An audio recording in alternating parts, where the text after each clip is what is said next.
Bonjour, c'est Dominique. Alors, je vous montre la page faite. Alors, on a tout terminé les pages, je vais vous montrer. Alors, celle-là, vous l'aviez vue, je crois. Oui. Oui, j'ai fait la carte qui va à l'intérieur ici. J'ai plié derrière le petit rabat. Comme ça, c'est plus facile à insérer. Puis, je ne mettrai rien ici, je laisse ça pour les photos. Parce que sinon, ça va devenir difficile à tirer. C'est trop épais. Alors ici, finalement, j'ai décidé de faire un onglet rotatif. Sauf que j'ai pensé, je m'étais dit, il faut absolument que je mate le dessus, mais pas le dessous. Première chose que j'ai su, j'avais déjà maté le dessous. D'ailleurs, il manque une bande ici. Alors, j'ai dit, bon, c'est correct, je vais faire l'onglet rotatif dernière minute. Alors, si vous voulez avoir le tuto, André vous le met en info. Comment fabriquer un onglet rotatif dernière minute. Ça veut dire qu'on a oublié qu'il fallait pas mater l'intérieur à cause des pattes de la tâche parisienne, qu'on doit couvrir avec le papier design. Alors, c'est très simple. Alors, André va vous le mettre. Alors, quand je l'ouvre comme ceci, j'ai décidé d'ajouter des rabats comme ceci. J'avais ce papier-là. Je dis là, je voudrais bien l'utiliser. Puis là, j'achèverais juste à faire les dedans des couvertures. J'aime vraiment l'utiliser. Alors, puis en même temps, j'ai dit si je le mets sur un rabat ici, on a l'image qui est ici, puis on a un bel espace photo quand même en même temps. Alors, on garde l'image ici, on a un autre espace photo ici, on peut faire un journaling. Ici, j'ai utilisé cette petite carte. D'ailleurs, il faut que je mette ici. Alors, j'ai entré un papier uni, puis ensuite j'ai complété. J'ai entré à l'intérieur pour que ça arrive ici. Puis j'ai complété avec les bandes ici. Et puis j'ai fait un gousset de, je dirais, certainement 7 mm, si je regarde. Oh non, même pas. 6 maximum. J'avais fait 3 ou 4 au départ, puis je trouvais que c'était un petit peu trop serré. Alors là, on a beaucoup de marge de manœuvre, tout ça. Alors voilà, alors toutes les pages sont terminées. J'ai même maté l'intérieur des doublures de pages. Alors, tout est fait. On a tout ça. Alors, on fait des tests. Est-ce que tout fonctionne? Oui. Si jamais ça ne fonctionne pas, on pourrait toujours interchanger des pages. Si jamais vous faites un autre album, puis vous avez vraiment un ordre de page à respecter, alors il faut vraiment regarder au fur et à mesure. Il ne faut pas attendre à la fin de dire, ben là, je vais changer la page, parce que, bon, comme les mois de la première année de bébé, tout ça, on ne peut pas les changer, à moins que vous n'ayez pas déjà placé les 1 mois, 2 mois, 3 mois, tout ça. Vous pouvez faire après avoir vu si tout fonctionnait bien. Alors, ça fonctionne tout bien. Alors là, pour la couverture, alors, j'ai pris une cartonnette. Je mets dans votre sens. Alors ici, il faut se souvenir qu'on a une page pochette avec l'ouverture en haut, donc il faut qu'on se garde un peu de hauteur en haut, ici. Moi, ici, je vais arriver à peu près à 3 mm, pas plus. Pas moins, pas plus non plus. Alors, je n'irai pas là, puis je n'irai pas là. 3 mm, c'est parfait. Ici, je me garde une bonne... on a des pages quand même assez épaisses, alors je vais probablement faire les 1,5 cm que je vais faire les bandes d'attache. D'ailleurs, habituellement, je les fais, j'ai complètement oublié. Bandes d'attache au système de reliure, alors je les ferai en temps et lieu. Et puis, malgré tout ça, je me garde quand même un bout, pour pas que ça soit trop, juste la couverture, juste le format des pages. Alors, j'aime bien avoir un bon 1 à 2 cm de plus. Si vous voulez avoir moins, il n'y a pas de problème, vous en enlevez un petit peu. Mais ça, ici, c'est important, vu qu'on a des pages épaisses. Puis ma tranche de voir n'est pas si épaisse, si large, alors vous gardez 1,5 cm pour la reliure avec les pages flottantes. Alors, j'ai 2 morceaux identiques, je vous donne les mesures. Alors, si je vous donne la mesure des pages, toutes finies, peut-être que vous pourriez réutiliser dans un autre... un album que vous faites dans le même format que celui-ci. Alors ici, j'ai 14 cm par 20,2 cm, excusez, 20,2 cm. Alors, avec ce format ici, moi, j'ai décidé que j'ai 17,4, ça peut être 17,5. Ici, j'ai 22,2, ça peut être 22. 2 morceaux identiques. Alors, moi, j'ai déjà regardé s'il y avait un petit bombé, il y en a un. Les morceaux ne sont pas trop plats. Dans l'emballage est-ce qu'ils étaient placés quand ils ont été livrés. Alors, il y a un petit bombé, comme vous voyez ici. Mais bon, quand on va avoir collé, moi, quand je vois que j'ai un bombé comme ça, j'aime bien coller un papier à l'intérieur. C'est certain qu'on va coller à l'extérieur, mais à l'intérieur de l'album, coller un papier avant de faire des pochettes, tout ça, ça va faire que tout va rester beaucoup plus plat. Alors, moindrement, vous avez une petite... c'est difficile à rectifier. Hein. Il y a toujours une certaine courbure qui reste. Alors, de cette façon, vous allez avoir les deux côtés bien plats. Alors, j'ai ça ici, la tranche. Alors, la tranche, je vais vous montrer. Alors, je ne voulais pas que ça soit un gros album. Je veux qu'il entre comme ceci dans la boîte. Je ne veux pas que la boîte soit épaisse comme ça. Alors, une boîte comme ça. Donc, ici, j'ai les cartes, les 4 pages. Il faut penser à ce qu'on va mettre dans la couverture. Alors, moi, je vais mettre probablement une grande poche. Je pense que c'est bien utile pour mettre bien des choses. Grande poche, une pochette boîte peut-être. Grande poche, je suis un petit peu trop limitée. Les pages vont être trop collées parce que les pages, il faut vraiment qu'elles aient quand même une bonne distance pour qu'elles puissent se coucher les unes sur les autres, malgré le système de reliure 1,5 cm. Raison de plus pour faire 1,5 cm quand on veut avoir, quand on a une tranche pas trop épaisse, large, comme je vous disais tout à l'heure. Alors, si je regarde ça comme ça, alors peut-être que je pourrais avoir une belle pochette boîte ici, puis ici j'aurais juste quelque chose de plus simple, moins épais. Alors, moi j'ai 10,5 cm pour la tranche. Ça me donne 2. Alors j'ai 2,5. Je le mets plus loin un petit peu. 2,5 puis 2,5. Alors 2,5 cm ou 1 pouce entre chaque page. Alors ça, il faut retenir quand on va faire le système de reliure. 1 pouce ou 2,5 cm entre chaque page pour les installer sur la tranche. Alors voilà. On met ça de côté. Alors j'ai tout ça. Ensuite, pour le fermoir, alors moi je ne vais pas mettre des rubans. Je trouve que ça ne fait pas très masculin, un ruban. Si jamais vous voulez mettre un ruban parce que bon, vous, c'est pas trop masculin, votre album, bien, vous pouvez le faire, ça va être plus facile. Alors moi j'ai décidé de tout simplement faire un fermoir cartonnette.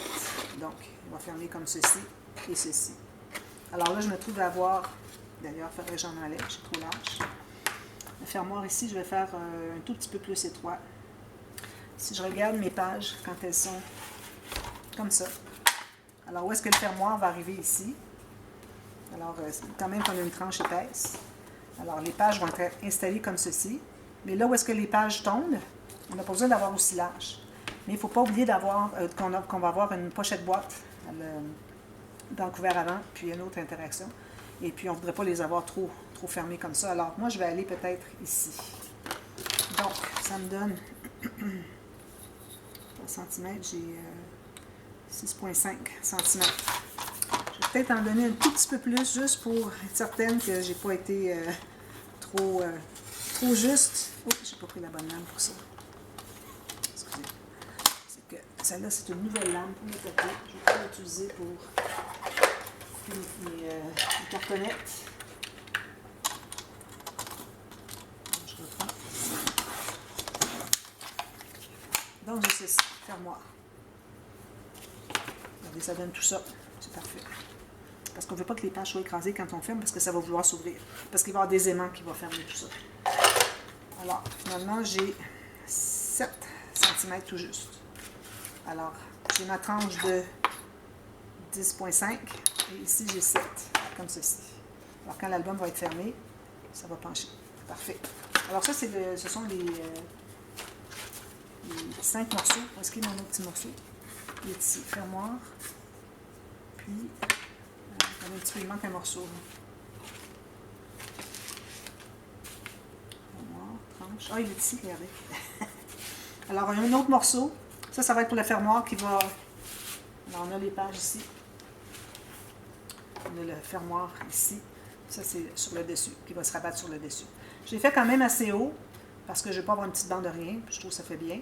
Et puis, le devant, j'ai quand même fait assez large aussi. La hauteur, je ne l'ai pas donné. J'ai 15,5.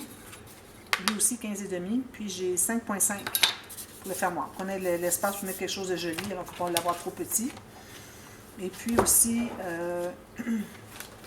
c'est ça. La hauteur de mes... je vais donner la hauteur tout à l'heure. Alors, 22 cm. Voilà. Alors, on a des bandes. On a des bandes de 2 cm. Alors ici, j'ai du papier 176 grammes. Si vous pouvez avoir 200, c'est parfait. 176, c'est peut-être un peu mince, mais bon, l'album n'est pas si gros, donc ça devrait bien aller. J'ai coupé mes bandes sur le sens du grain du papier pour que ça ne casse pas, ça ne fende pas quand on voit les pliés, comme je suis en train de faire. Alors, 2 cm, faites une ligne de pliure au centre, puis vous avez des bandes comme ceci. J'en ai 8, on va voir ce dont on a besoin. Donc, vu que j'avais un bombé, j'ai déjà inscrit de l'autre côté l'extérieur, parce qu'on ne veut pas que le bombé soit comme ceci, quand l'album est ici. C'est pas joli. On est mieux de l'avoir comme ceci. Puis avec le fermoir, ça va rectifier un petit peu. Alors, j'ai écrit l'extérieur ici, donc c'est dessous. Puis j'ai ma tranche ici. Alors, on a les 3 morceaux comme ceci pour tout de suite. Parce que de toute façon, le fermoir, on va faire ça plus tard. Alors, on commence par biseauter. Alors, je vais faire une partie avec vous. Ensuite, je vais couper, je vais revenir. Alors, on va couper ici le biseau jusqu'environ 1 à 2 mm. Alors, 1,5 mm, c'est vraiment l'idéal. Ça va être pour que quand on va fermer, quand on va rabattre, que l'épaisseur de la cartonnette soit rabattue, comme ceci. On va rabattre comme ceci. Alors, c'est vraiment important de ne pas se rendre à la pointe. Alors, vous avez tout ça. On se trouve à mettre de la colle sur la longueur de notre morceau qui est ici. Un peu plus, c'est pas dramatique. Idéalement, on voudrait arriver tout juste. Il ne faut surtout pas être trop court. Si vous avez trop peur d'être trop court, faites-le dépasser tout juste pour qu'on le voit. Vous allez le couper avant qu'on installe le morceau qui est ici. Alors, je vais prendre le morceau. J'ai fait tout le ménage tout à l'heure. J'ai tout rangé. Alors, le long de la cartonnette ici, on ne veut pas être trop court. Même chose en bas. Là, je mets ce côté-ci parce que c'est là que je vais coller ma cartonnette.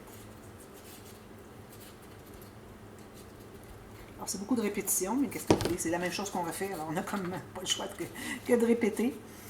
Mais bon, les gens disent toujours « Ah oui, ça fait pas de mal de se faire rappeler. » Alors, le long de la cartonnette ici, on ne veut pas être trop court. Et comme ceci. Ensuite, alors faites la même chose de l'autre côté. Ensuite, vous prenez un morceau, vous allez biseauter jusqu'à 1,5 mm environ. Là, on l'entre ici. Puis, lui, on peut le faire dépasser un petit peu si vous voulez. Idéalement, on voudrait arriver juste après. Mais si vous dépassez, ça va être plus facile à couper après coup. Alors, moi, je le coupe ici. Puis, on biseaute encore. On met la colle ici.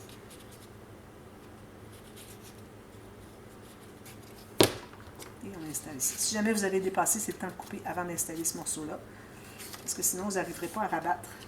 C'est un morceau plus long à l'intérieur. Alors, lui, je vais faire dépasser tout juste un petit millimètre. Encore le long de la cartonnette ici. Et on presse ici.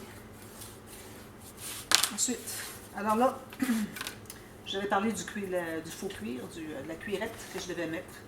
Finalement, j'ai opté pour celui-là à la place. Parce que je trouve les couleurs, premièrement, on a le noir qui va avec ça. On a du beige, donc on peut aller dans tous les tons de beige pour mettre mon papier sur le dessus. Qui, lui, d'ailleurs, est beige. Alors, je ne voyais pas pourquoi est-ce que j'aurais mis du brun. Puis, en plus, j'avais un morceau, c'est le dernier qui me reste. Ça fait comme 3 ans que j'ai ce tissu-là. Et puis, c'est tout ce qui me reste, donc c'est parfait. Alors là, sachant que j'ai un tissu qui est moyennement épais, je dirais épais, j'ai de la cartonnette 1 mm. À l'intérieur de l'album, je vais mettre du papier plus épais, du 216 grammes. Et puis ici, j'ai seulement du 176. Alors, considérant tout ça, moi, je crois que je vais aller à 6 mm pour l'espace entre mes morceaux. Si j'avais eu du tissu plus mince, j'aurais enlevé peut-être un demi-millimètre. Si j'avais du papier à l'intérieur qui est plus mince, j'aurais enlevé peut-être un quart de millimètre. Et puis, la cartonnette plus épaisse, bien là, il faut ajouter. Puis, le papier cartonné ici, bien lui, on le considère à peu près nul parce que c'est très mince. Mais en ayant le papier cartonné plus épais au centre, ça va tout tenir bien et puis ça va faire quelque chose de bien solide. Donc, comme je vous disais, moi, je suis à 6 mm. Donc, je vais mettre la colle ici. Il faut que le joint arrive sur la tranche qui va être cachée par le tissu. Si vous faites un album où est-ce que vous allez avoir du papier à l'extérieur, alors là, essayez de faire dépasser le papier, une fois que vous avez calculé votre 6 mm, dépasser le centre, puis quand vous allez avoir l'autre papier de l'autre morceau, il va arriver tout juste au centre, pour que ça fasse bien joli. Alors, si je prends une règle, est-ce que j'ai 6 mm? J'ai 5, un petit peu plus, 6. Je ne veux pas aller plus que 6 parce que c'est certain que ça va être trop large, puis l'album, quand on va le mettre couché, ça va tout tomber comme ça. Alors, vraiment, 6 maximum. Alors, ça, c'est ce que j'ai fait ici. Ensuite, je vais faire la même chose ici, puis je vais vous revenir. Puis mon morceau ici va dépasser, puis juste croiser ici, ça n'y a pas de problème. Si jamais vous aviez du papier plus épais, faites-le pas croiser, alors coupez un petit peu le morceau ici, puis faites arriver l'autre tout juste qui touche comme ça. Parce que s'il est épais, puis vous ajoutez comme ça va faire beaucoup beaucoup d'épaisseur, alors peut-être pas l'idéal. Alors, je fais tout ça. En plus, vous allez trouver le papier. Alors, décidez du papier que vous allez mettre sur votre extérieur, sur l'avant et sur l'arrière. Et puis, les garnitures que vous allez avoir. Comme vous voyez, mon tissu ici, je n'en ai pas parlé. Il faudrait qu'il dépasse environ un gros 1,5 cm en haut et en bas. Puis la largeur, j'en ai peut-être un petit peu trop, je vais en enlever. Alors, 2 cm ici, 2 cm ici, donc je vais couper ici. Alors, si vous avez ça, c'est parfait, dépendamment du format de votre tranche. Il faut toujours regarder de cette façon-là, il n'y a pas rien qui change. Toujours autant ici en haut. Ici, ça peut changer si on a un album qui est vraiment large. On veut avoir le tissu qui rabat plus loin. Alors, à ce moment-là, vous avez besoin de plus. Mais dans notre cas, ici, on a un album portrait. Alors, on ne dépasse pas plus que 2 cm. Ça inclut la largeur qu'il y a entre les cartonnettes. Alors, je vous reviens avec ça. Et puis, je continue. Puis, ayez vos garnitures aussi, parce qu'on a besoin d'une garniture pour faire le joint entre le papier et le tissu. Bien cacher ça. Alors, je vous reviens avec tout ça prêt. Et puis aussi, on va faire le fermoir. Et puis, ensuite, on va continuer demain pour la suite. Alors voilà. Alors, je vous revois dans la demi-heure tout à l'heure. Alors, à tantôt. Bye bye.